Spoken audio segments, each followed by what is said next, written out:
함께 나누실 말씀은 사무엘상 4장 1절부터 11절입니다. 사무엘상 4장 1절부터 11절 한 절씩 나누어 읽고 마지막 절은 함께 읽겠습니다. 사무엘의 말이 온 이스라엘에 전파되니라. 이스라엘은 나가서 블레셋 사람들과 싸우려고 에베네셀 곁에 진치고 블레셋 사람들은 아벡에 진쳤더니 블레셋 사람들이 이스라엘에 대하여 전열을 벌이니라. 그 둘이 싸우다가 이스라엘이 블레셋 사람들 앞에서 패하여 그들에게 전쟁에서 죽임을 당한 군사가 4,000명 가량이라. 백성이 진영으로 돌아오매 이스라엘 장로들이 이르되 여호와께서 어찌하여 우리에게 오늘 블레셋 사람들 앞에 패하게 하셨는고 여호와의 언약궤를 실로에서 우리에게로 가져다가 우리 중에 있게 하여 그것으로 우리를 우리 원수들의 손에서 구원하게 하자 하니 이에 백성이 실로에 사람을 보내어 그룹 사이에 계신 만군의 여호와의 언약궤를 거기서 가져왔고 엘리의 두 아들 홈니와 비느하스는 하나님의 언약궤와 함께 거기에 있었더라. 여호와의 언약궤가 진영에 들어올 때 온 이스라엘이 큰 소리로 외치매 땅이 울린지라. 블레셋 사람이 그 외치는 소리를 듣고 이르되 히브리 진영에서 큰 소리로 외침은 어찌 됨이냐 하다가 여호와의 궤가 진영에 들어온 줄을 깨달은지라. 블레셋 사람들이 두려워하여 이르되 신이 진영에 이르렀도다 하고 또 이르되 우리에게 화로다. 전날에는 이런 일이 없었도다. 우리에게 화로다. 누가 우리를 이 능한 신들의 손에서 건지리요. 그들은 광야에서 여러 가지 재앙으로 애굽인을 친 신들이니라. 너희 블레셋 사람들아 강하게 되며 대장부가 되라. 너희가 히브리 사람의 종이 되기를 그들이 너희의 종이 되었던 것 같이 되지 말고 대장부같이 되어 싸우라 하고 블레셋 사람들이 쳤더니 이스라엘이 패하여 각기 장막으로 도망하였고 살육이 심히 커서 이스라엘 보병에 엎드려진 자가 3만 명이었으며 함께 읽습니다. 하나님의 궤는 빼앗겼고 엘리의 두 아들 홈니와 비느하스는 죽임을 당하였더라. 아멘. 오늘 본문은 이스라엘과 블레셋 사이에 일어난 전투의 이야기입니다. 여러분, 이 세상에 지려고 싸우는 사람은 아무도 없을 것입니다. 그런데 오늘 이스라엘이 첫 번째 전투에서 패하고 맙니다. 그리고 자그마치 4,000명이 전사했다고 되어 있어요. 뜻하는 대로 일이 풀리지 않은 거죠. 다시 말해서 실패를 경험한 겁니다. 그 이후로 이들이 전쟁에서 승리하기 위해서, 성공을 거두기 위해서 또 다른 방법을 고안해냅니다. 바로 이 언약궤를 전쟁터에 끌고 나옵니다. 하나님이 얼마나 영광스러운지를 보라. 하나님이 얼마나 강력한지를 보여주겠다. 이런 거였겠죠. 하지만 그들이 맞이하게 되는 결과는 앞선 패배보다 더 큰 패배, 앞선 실패보다 더 큰 실패였습니다. 두 번째 전투에서는요, 자그마치 3만 명이 전사를 해요. 더 큰 실패가 됐죠. 근데 여기에 더해서 이들이 자랑했던 언약궤까지도 빼앗기게 됩니다. 실패가 거듭하는 겁니다. 근데 여기서 그치질 않아요. 오늘 4장 끝까지 읽어보지는 않았지만 전투에서 패하고 이 언약궤도 뺏기게 되자 당시 이스라엘의 핵심 리더였던 엘리, 그다음에 그 엘리의 두 아들 모두 죽게 됩니다. 이런 이스라엘이 처한 상황을 정리하는 것이 이 4장 가장 마지막 4장 22절이에요. 영광이 이스라엘에서 떠났구나. 이스라엘이 완전히 실패했구나. 자, 이 얘기를 하는 겁니다. 여러분, 이 세상에서 누가 실패를 원하겠습니까? 그렇지만 동시에 이 세상에서 여러분 누가 실패를 피할 수 있겠습니까? 왜냐, 인류의 조상이 있었죠. 아담이 이미 에덴 동산에서 실패로 시작하거든요. 자신이 원하는 게 있어요.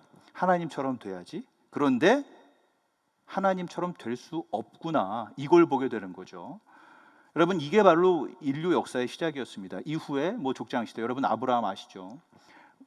자녀를 얻고자 여러 가지 나름대로의 시도를 하는데 그게 오히려 나중에 문제거리가 되고 집안의 갈등도 만들고 이렇습니다. 여러분, 다윗 다 아시죠? 실패합니다. 하나님께 너무나 순수하고 또 정결하고 또 하나님의 기쁨이 되고자 했지만 결국 여자의 유혹에 넘어가고 마는 게 바로 다윗이었습니다. 그 이후로 신약에서도 역시 보죠. 베드로 있습니다. 충성을 다하겠습니다. 실패하죠. 배신하고 맙니다. 하나님께 모든 노력을 다해서 내가 이 이스라엘을 거룩하게 만들겠노라. 자, 이게 바로 사울이었거든요. 근데 그게 사실은 하나님을 오히려 망치는 실패의 삶이었다는 거죠. 뭐 다 마찬가지 아니겠어요? 모두 잘해보려고 하는데 다 잘 안 되는 것이겠죠. 근데 여러분, 제가 실패를 경험한다고 할 때 말하는 것은 원하는 대로 되지 않는 것을 말하는 겁니다. 내가 한 노력이 부족할 수도 있고, 또 나의 능력이 모자랄 수도 있습니다. 또 내가 판단 착오를 해서 내가 초래하는 걸 수도 있는 거예요. 그런데 제가 최근에 읽은 글의 제목이 뭐였냐면은 피할 수 없는 실패라는 그런 책이었어요. 무슨 얘기냐? 여러분, 예를 들어 보죠. 얼마 전에 있던 기사였는데, 전국체전을 열심히 준비한 운동선수들이 시합장에 가려고 버스를 탔는데 사고가 났어요. 여러분, 금메달을 따야 되는데 그걸 원했는데 그게 안 된다는 거죠. 또 얼마나 마른 청년들이나 혹은 여기 자신의 비즈니스를 하거나 또한 꿈을 가지고 있는 분들이 코로나라는 내가 어찌할 바 없는 그런 상황 가운데서 여러분 뜻을 이루지 못하고 있습니까? 그런 의미에서 어쩌면은 우리는 실패를 피하고자 하는 모든 노력이 인생이다 라고 얘기할지도 모르겠습니다. 그럼에도 불구하고 실패를 피해갈 수 없는 것도 인생이다, 이렇게 말이 되겠죠.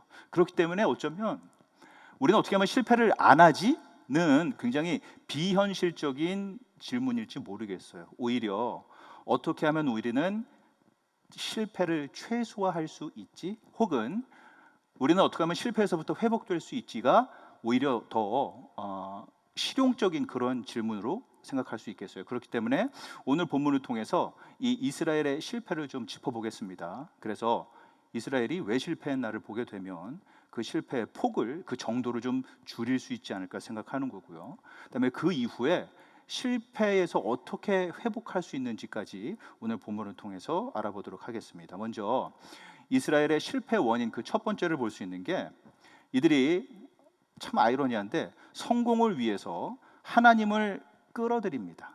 하나님을 수단으로 사용한다, 이렇게 얘기 드릴게요. 근데 이런 모습은 당시 이스라엘 주변에 우상을 섬기던 블레셋과 크게 다를 바가 없었어요. 오늘 그 3절을 보시면 이렇게 되어 있죠. 이스라엘이 이렇게 얘기합니다. 여호와의 언약궤를 실로에서 우리에게로 가져다가 우리 중에 있게 하자. 그 언약궤로 우리를 우리 원수의 손에서 구원하게 하자, 이렇게 돼 있어요. 자, 이 뭐냐면 블레셋과 전쟁 중에 이제 한 사람이 딱 등장하는 거죠. 그러면서 야, 우리가 어렸을 적에 그 들으면서 배운 게 있잖아. 우리들이 여리고성에 들어갈 때 말이야, 말도 안 되는 얘기였지만 언약궤를 앞에 놓고 돌았더니 그 성문이 와르르 무너지고 그 성도 완전히 망했던 거 우리 들었던 거잖아. 그리고 우리가 약속의 땅 들어가야 되는데 앞에 요동강은 있고 이거 어찌할 바 모를 때 우리가 언약궤 앞으로 내밀었더니 마른 땅이 생기고 우리가 건너갔던 얘기 우리 다 알잖아. 그래 맞아. 야, 우리가 이번 기회에 그 언약궤를 한번 써먹자, 이거죠. 자, 이들이 여호수아가 전투에서 언약궤를 앞세워서 승리했던 그 기억을 끄집어내는 겁니다. 그리고 실리를 얻기 위해서 하나님을 끌어들입니다. 이걸 왜 제가 실리라고 얘기할 수 있느냐? 일단 오늘 이 전쟁이 왜 일어났는지를 한번 생각해 볼 필요가 있습니다. 이 이스라엘 전체가 영적으로 얼마나 타락했는지 우리는 한번 짚어봐야 돼요. 당시에 대제사장은 엘리였습니다. 그리고 두 아들이 아까 홈리와 비느하스였죠. 근데 이 영적 리더들의 상태가 사실은 이스라엘을 대표하는 거예요. 홈리와 비느하스 당대 종교 지도자들이죠. 근데 앞에 우리 다 보셨던 것처럼 이 두 사람이 엄청나게 타락합니다. 도둑질을 하는 거죠. 하나님께 가야 될 것을 중간에 빼돌립니다. 그 다음에 그 제물을 바치러 오는 여자들도 유혹을 한단 말이죠. 근데 지금 이스라엘이 굉장히 안 좋은 상황이구나라는 그런 사인이 있는데 여기에 대해서 분노하는 사람이 있다라는 어떤 얘기가 없어요. 성직자들의 개혁을 요구하는 목소리가 없단 말이죠. 여러분, 만약에 타락한 성직자들에 대한 개혁의 목소리가 없는 나라다, 그 나라 자체가 타락했다는 말입니다. 자, 이곳에서 알 수 있는 게 뭐냐? 이스라엘 사람들은요, 자신들의 라이프 스타일이 있어요. 여기에 딴지를 걸지 않는 저 윗사람들 때문에 지금 굉장히 행복한 그런 상태입니다. 내 마음대로 못하게 하는 그런 신앙보다는 내가 뭘 해도 문제를 삼지 않는 바로 그 신앙, 내가 뭘 해도 내가 양심의 가책을 안 받게 해주는 그 신앙으로 하나님을 섬겼다는 거죠. 근데 이것이 바로 당시에 주변에 있던 나라들이 신을 섬기는 방법과 똑같았어요. 여러분, 우상 숭배가 뭡니까? 이게 진짜 신이야? 이게 중요한 게 아닌 거죠. 나를 행복하게 해주는 신이 뭐지? 여러분, 이게 중요한 게 바로 우상 숭배였잖아요. 이스라엘이 언약궤를 가지고 나와요. 그럴 때 오늘 본문에서 블레셋이 뭐라고 얘기합니까? 저거 진짜 신 맞아? 자, 이렇게 얘기하는 것 아니죠. 여호와는 진짜 신이야? 이렇게 얘기하지 않습니다.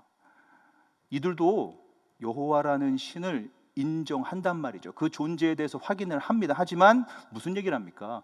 그러나 전쟁을 통해서 우리들에게 제대로 신 노릇하는 그 신이 누군지 판가름 날 것이다, 이렇게 얘기하는 거죠. 블레셋 사람들은 우리들의 신이 더 쓸모 있는 게 틀림없어, 전쟁을 통해서 알게 될 거야를 얘기하는 거였고요. 이스라엘은 무슨 얘기를 합니까? 우리가 여호와를 써먹자, 우리가 원하는 대로 움직이도록 하자. 자, 진리를 추구하는 방법으로 여호와를 찾았다, 이렇게 얘기합니다. 그렇지만 여러분, 오늘 보시겠지만 이 이스라엘의 기대대로 일이 이루어지지 않아요. 전쟁에서 실패를 경험하게 됩니다. 그러므로 여러분, 지금 이 본문 이 부분을 통해서 하나님이 뭘 얘기하고 있는 겁니까? 너희들이 기독교를 알고자 하냐? 알면 알수록 흥미진진하지? 그래, 그건 사실이야. 하지만 그것 때문에 나를 찾지는 마라. 기독교를 배우겠다고? 그래, 정신건강에 유익한 여러 가지들을 가져갈 수 있어. 그건 맞아. 하지만 그것 때문에 나를 찾지 마라. 기독교를 잘 배우면 실생활에서 써먹을 수 있는 여러 가지들 배울 수 있어. 그건 사실이야. 하지만 그것 때문에 나를 찾지 마라. 기독교를 잘 배우면 능력이 생긴다? 그건 맞아. 하지만 그것 때문에 나를 찾지 마라. 기독교를 믿어라. 왜냐하면 기독교는 진짜라서 그렇다. 내가 누군지 알기 위해 최선을 다해라. 블레셋 사람들처럼 진짜든 아니든 그건 별로 상관없어, 나에게 도움만 되면 되지 뭐 라고 말하지 마라. 나는 여러 신들 가운데 하나가 아니다. 나는 유일한 신, 진짜 하나님이다. 만일 이것을 받아들이지 않는다면 너희들은 실패를 피할 수 없을 것이다. 왜냐하면 바로 이게 진리이기 때문이다. 이렇게 얘기하는 거겠죠. 여러분, 그러므로 누군가 이제 얼마 안 남았어요. 우리가 평소에도 계속 복음을 전해야 되지만 이제 새생명 전도 축제 때 여러분 질문을 받겠죠. 교회 나오세요? 교회 왜 나가야 돼요? 그럼 뭐라고 얘기하시겠습니까? 교회 일단 나와보세요. 뭔지 모르겠지만 마음이 편해져요. 혹은 뭔지는 모르겠지만요, 그냥 여기 이렇게 뭉클뭉클한 게 있을 거예요. 그런 거 경험할 수 있어요. 나와보세요. 이렇게 얘기할 겁니까? 아니면은 역시 여기 사람 만나 보니까 교회 다니는 사람 많은 사람이 없는 것 같아요. 굉장히 괜찮은 사람들이 많아요. 여러분, 이렇게 대답하시겠습니까? 물론 이것들은 사실이에요. 하지만 교회에 왜 나가야 되죠? 에 대한 정확한 질문의 답변은 왜냐하면 기독교는 진짜라서 그래요 로 얘기를 할 수 있어야 됩니다. 여러분, 만약에 기독교가 그저 내 인생을 잘 굴러가게 해주기 때문에, 다시 말해서 뭔가 나한테 도움이 되기 때문에 기독교를 찾는 분이 혹시 있습니까? 그럼 제가 한 가지 말해드릴게요. 여러분, 크리스찬이 됐을 때, 크리스찬이더라도 여러분 뭔가 인생이 꼬이는 것 같은 시간을 경험할 가능성이 있어요. 왜냐하면 이웃을 사랑하라고 그러거든요. 지금까지 나만 잘 먹고 잘 살고 피해 안 주면서 살면 됐는데 이걸 또 하라니까 피곤해지는 거죠. 거기다 원수를 사랑하라는 거예요. 그냥 안 보고 싶은 사람을 굳이 내가 찾아가서 같이 밥도 먹고 차도 먹으면서 또 옛날 얘기 끄집어내면서 없던 걸로 다시 지워야 돼, 이걸 하라는 얘기죠. 여러분, 또 주말에 캠핑 못 가는 거예요. 예배 나와야 되거든요. 주말에 이웃 못 만나는 거예요. 여러분, 어쩌면 인생이 그냥 꼬여가는 것처럼 느낄 수도 있다, 이겁니다. 또 하나는 크리스찬이 될 때 나에게 위로가 되는 것이 아니라 여러분 상처가 되는 것처럼 느낄 수도 있어요. 왜냐? 계속 얘기하는 게 그거잖아요. 당신은 죄인입니다. 당신은 능력 없습니다. 기분 나빠. 여러분, 이렇게 생각할 수도 있어요. 또 하나는 내 실생활이랑은 별로 상관이 없는 그런 얘기들을 들을 수도 있어요. 그냥 뜬구름 같은 시간이 될 수 있어요. 무슨 얘기냐? 사람들 만났는데 나 아파, 우리 빨리 병 고치는 그 기도를 좀 했으면 좋겠다. 아니면은 우리 가족 중에 지금 취업 못하는 애들이 있는데 그걸 위해서 기도를 해야 되는데 무슨 거룩은 뭐야, 성화는 뭐야, 이거 나랑 무슨 상관이야. 여러분, 이런 걸 경험할 때도 있다는 얘기죠. 또 하나, 전혀 흥미진진하지 않고 매우 지루한 그런 경험을 할지도 몰라요. 뭐냐, 내가 배운 전공이 있거든요. 내가 가지고 있는 어떤 직업 경력이 있거든요. 이걸 가지고 교회에서 내가 열심히 뭘 잘 해낼 수 있을 것 같아요. 굉장히 다이나믹하게 살아갈 수 있을 것 같아요. 그런데 뭐야, 왜 일단 기도를 앞세우재? 그냥 앉아가지고 왜 머리 맞대고 먼저 말씀 공부하재?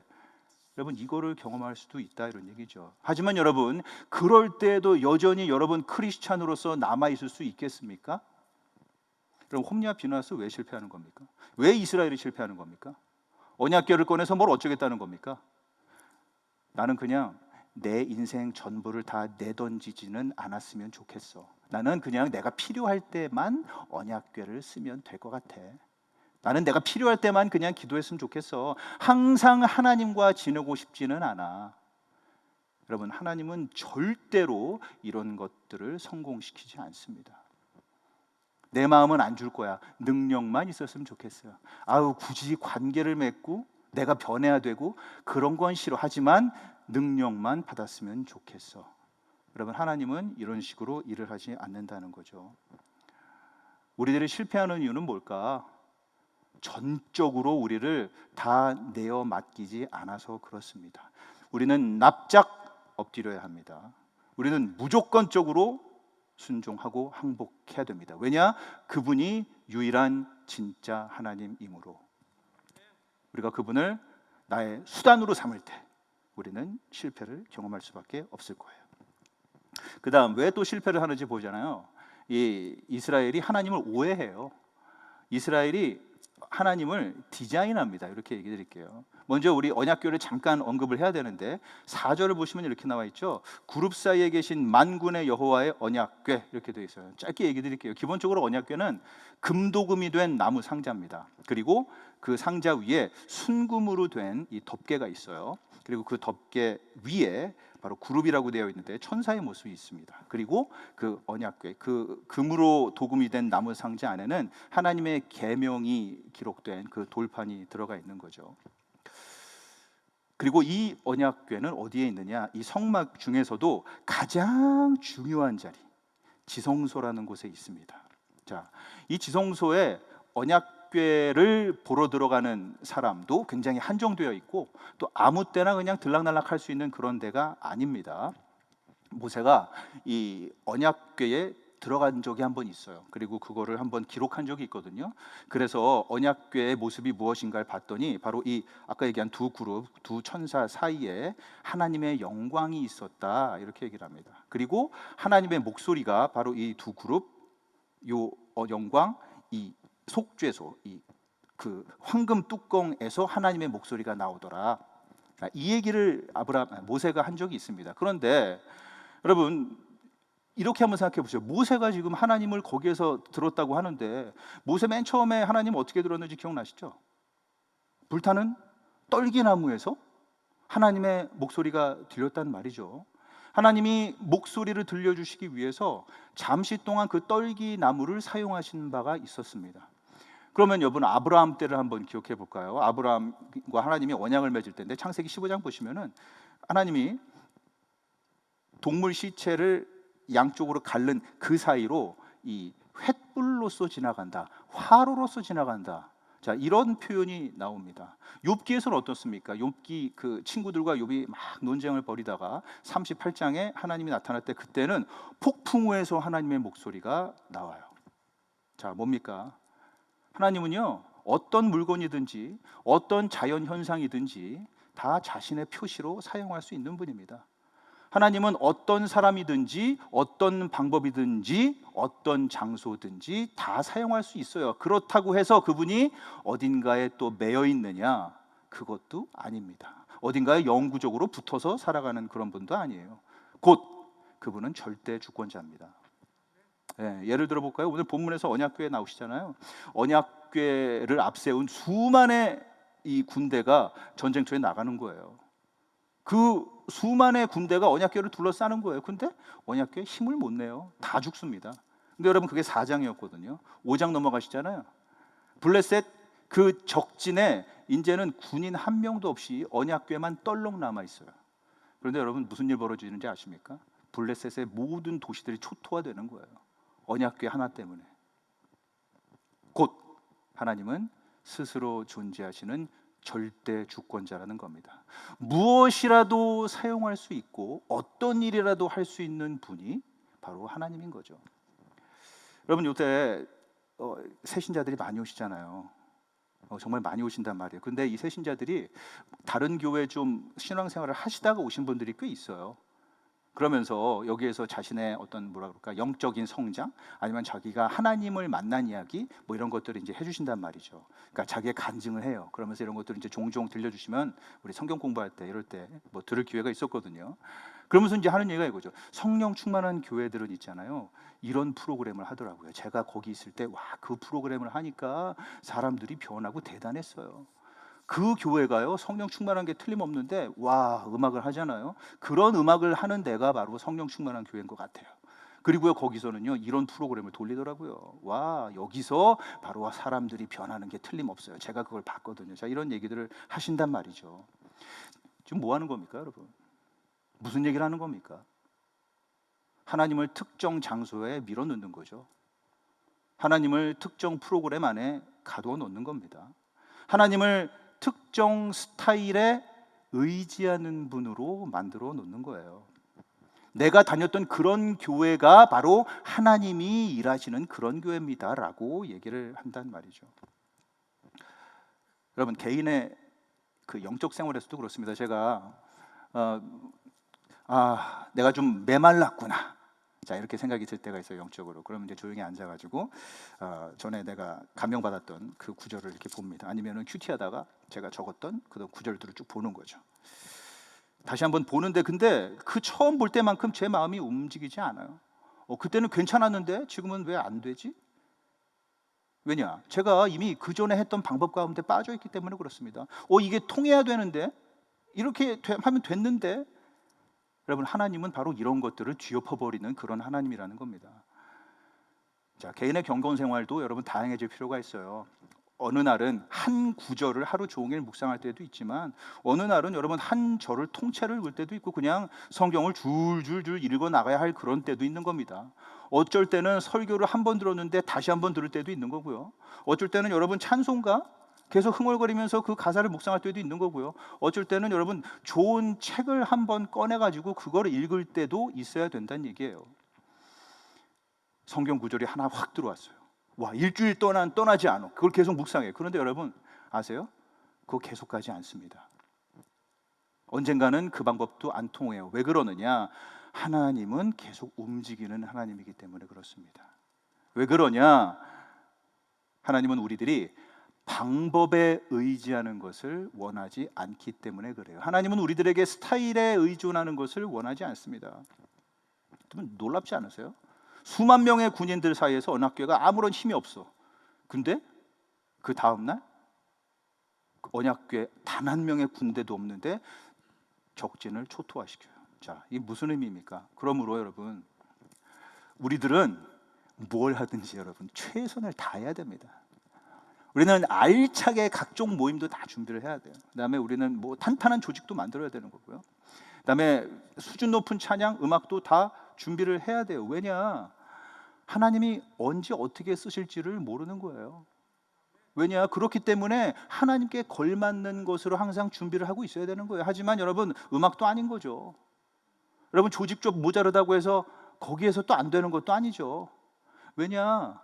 하나님은 그런 것 없이도 얼마든지 일할 수 있는 분이기 때문에 그렇습니다. 그런 의미에서 우리들은 굉장히 창의적이 돼야 되겠어요. 굉장히 탁월한 사람이 되어야 되겠어요. 왜냐? 하나님이 그런 분이거든요. 그런 하나님이 쓰실 만한 것을 만들어야 하거든요. 그런데 동시에 우리는 굉장히 유연한 사람들이 될 수 있어야겠어요. 우리는 굉장히 자유로운 사람들, 매이지 않는 사람들이 되어야겠어요. 왜냐?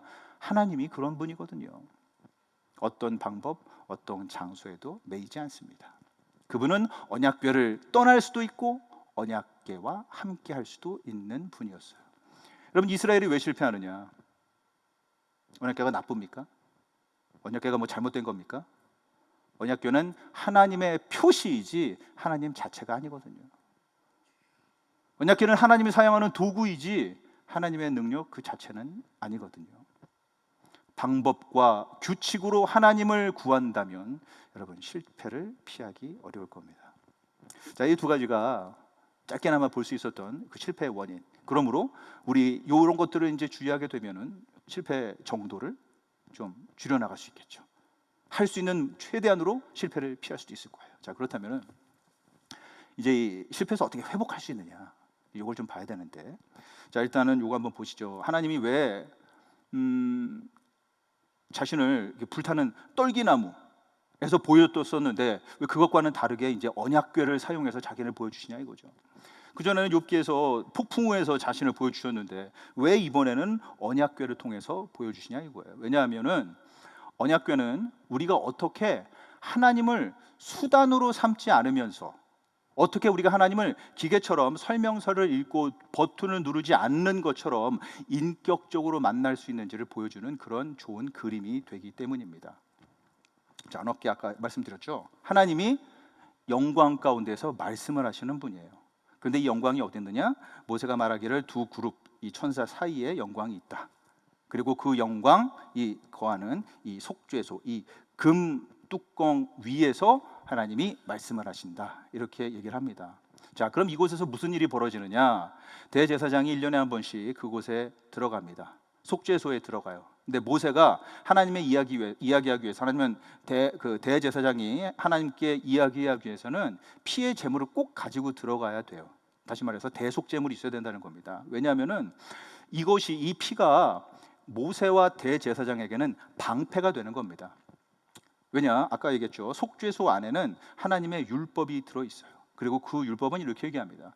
만일 너희들이 나와 관계를 맺고자 하느냐, 만일 너희들이 나와 이야기를 나누고자 하느냐, 내가 이 정도로 거룩하니까 너희들도 그 정도로 거룩해야 한다를 얘기하고 있기 때문입니다. 만일 내가 저 율법의 요구를 가릴 수 있는 뭔가를 가지고 들어가지 않는다면 그냥 나는 죽는 거죠. 내가 제물의 피를 그곳에 바를 때, 그래서 율법의 요구로부터 나를 보호할 수 있을 때 마침내 하나님의 영광이 보이고 그곳에서 하나님이 말씀을 하는 거예요. 자, 이게 바로 이 언약궤가 지성소 안에서 어떤 작용을 하고 어떻게 움직이는가에 대한 짧은 얘기였어요. 그런데 여러분, 신약에 와서 이 언약궤 어디 간 겁니까? 하나님은 이제 더 이상 수단으로서 뭔가를 필요한 그런 필요성이 없어졌어요. 왜냐하면 하나님이 인간으로 직접 오셨거든요. 여러분, 언약궤를 뺏긴 아까 이스라엘이 뭘 외칩니까? 영광이 떠났구나, 우리들은 실패했구나. 그런데 히브리서 1장 2절에서 이렇게 얘기하죠. 이 모든 날에 하나님께서 아들을 통해 우리한테 말씀하신다. 그 아들은 하나님의 영광이다.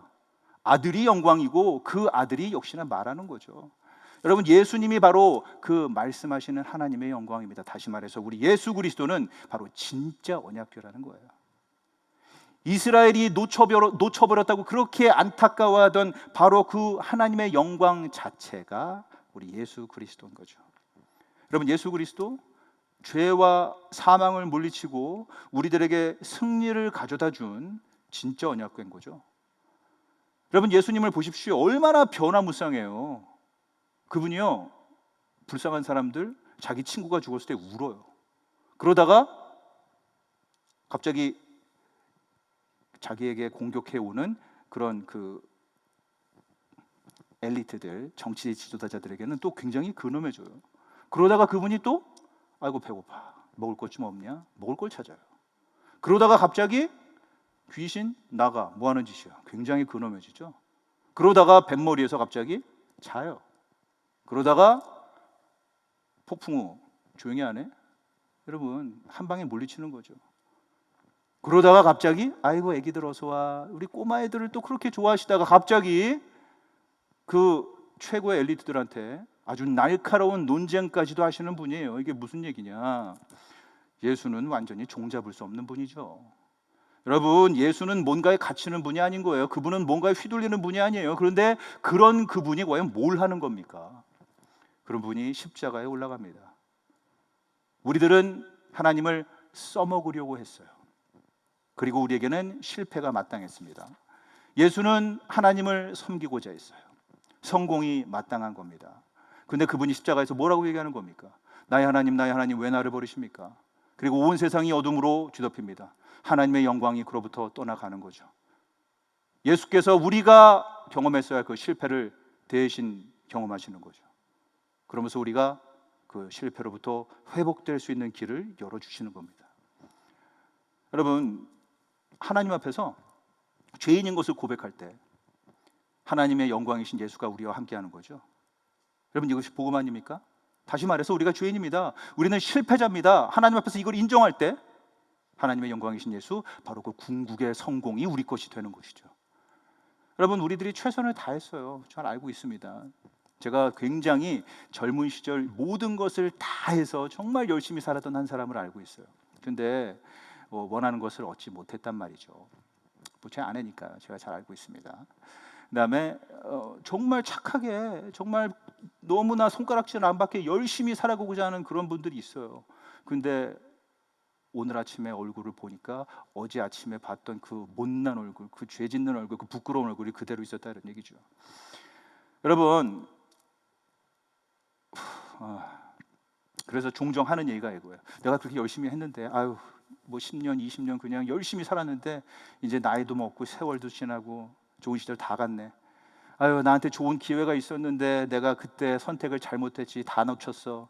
내 인생은 이제 실패한 인생이야. 자, 이 얘기가 나오죠. 하지만 여러분께서 복음만 믿는다면, 여러분 아무리 실패해도, 아무리 잘못해도, 아무리 부끄러워도 나의 결론은 예수인 거죠. 복음 안에서 여러분 실패란 없습니다. 예수와 아버지 사이에서 여러분 무슨 일이 일어났습니까? 예수와 아버지 사이에서 무슨 관계를 누렸습니까? 온 세상에서 제일 아름답고 찬란하고 제일 중요한 분이 그 모든 것을 다해서 예수를 사랑한 것이 바로 아버지와 아들 사이에 일어난 일 아닙니까? 여러분, 복음 안에서 여러분이 다 그것의 주인이에요. 그게 다 복음 안에서 내 거란 얘기입니다. 이런 인생을 성공이라고 말하는 게 어렵지는 않을 겁니다. 누군가 또 이렇게 얘기하세요. 뭐 어제나 오늘이나 비슷해요. 그냥 밋밋해요. 뭐 오늘도 내일이란 거 별거 있겠어요? 뭐 밋밋해요. 그냥 저는요, 요 정도 문제만 좀 해결해 주시고 또 가족만 건강하고 그냥 애들 때 되면 결혼하고 자기 앞가림 잘하고 저는 뭐 이 정도면 별거 바랄 거 없을 것 같아요. 뭐 이렇게 말하실지 모르겠어요. 여러분, 그렇지만 복음을 믿는다는 것이 어떤 건지 아십니까? 어디로 튈지 모르는 그 하나님이 바로 나와 함께 하신다는 거죠. 곧 그 하나님이 나를 통해서 일한다는 거예요. 하나님, 그냥 제 문제 정도 해결해 주시고요, 그냥 온 가족 별 탈 없을 정도만 해주세요. 여러분, 그런 얄팍한 기대를 버리십시오. 하나님께서 여러분을 통해 천국에 이를 것입니다. 하나님께서 여러분을 통해 여전히 영혼을 구원하실 것이고 자신의 영광을 보일 것이고 하나님의 나라를 넓혀 나갈 것입니다. 이제 나이도 있어요. 좋은 찬스를 다 놓쳤어요. 뭐 몇 번 인생에 좋은 것 있었지만 다 놓쳤어요. 이제는 별 기대 안 해요. 여러분, 아까 말씀드리지 않았습니까? 예수를 믿을 때 여러분, 하나님이 아버지가 돼요. 하나님 누굽니까? 제일 지혜로운 분, 가장 능력 있는 분, 모든 것을 다 가진 분 아닙니까? 근데 그분이 아버지예요. 그 모든 것을 바로 여러분을 위해서 사용하는 분이라는 겁니다. 다시 말해서 여러분이 예수 안에 있잖아요. 여러분은 어떤 성공을 경험할지 몰라요. 그분이 이 모든 자신의 능력과 자신의 모든 지혜와 이 세상 모든 것들을 나를 위해서 사용한다면 여러분, 도대체 여러분은 뭐가 될 수 있는 겁니까? 상상할 수 있겠습니까? 여러분, 이 모든 것을 여러분께서 이해하실 수 있다면, 여러분 이와 같이 예수 안에서 내가 가진 성공이 얼마나 대단한 것인지를 이해할 수 있다면 여러분 아마 그 이해하는 만큼 하나님을 더 이상 수단으로 사용하지 않을 겁니다. 실패의 가능성이 낮아지는 것이죠. 여러분, 내가 예수 안에서 가진 이 성공이 무엇인지를 여러분 이해하는 그만큼 여러분은 진짜 자유로워질 수 있을 것입니다. 나는 이미 최고의 것이 있거든요. 여러분, 그분은 진짜입니다. 그분이 진짜 언약궤입니다. 그리고 그분이 진짜 영광입니다. 이와 같은 참된 것에 여러분 인생을 던지십시오. 그리고 천국의 성공을 경험하는 여러분들 되시기를 우리 예수의 이름으로 축원합니다.